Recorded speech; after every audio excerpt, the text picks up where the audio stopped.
All right. Why, mid-January already, huh? Be honest. How many of your New Year's resolutions have you already given up on? If saving money was one of them, stick around. This one's for you. Here are 4 easy tips to save on your purchases in 2026. First, recharge before you run out of balance. Waiting until the last minute always ends up costing more. Plan your recharges ahead of time to catch promos and better rates. On drsim.com, you can find all the active promotions from operators all over the world. Just tap Mobile Top Up and then Recharges, Deals, and Promos. And there they are.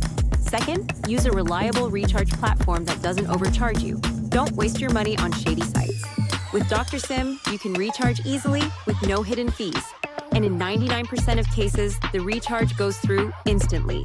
And if it doesn't, you message us and we fix it fast. Third, create an account on Dr. Zim. If you do so, you'll get discounts on your first purchase. And we're always launching new promos with serious savings. No spam, promise. Fourth, use gift cards to keep your spending under control. Gift cards help you set a clear monthly limit for online stores, physical shops, or entertainment platforms. That way you won't pay for stuff you don't use and you avoid impulse buys. So now you know. Head to drzim.com right now. Your wallet will thank you.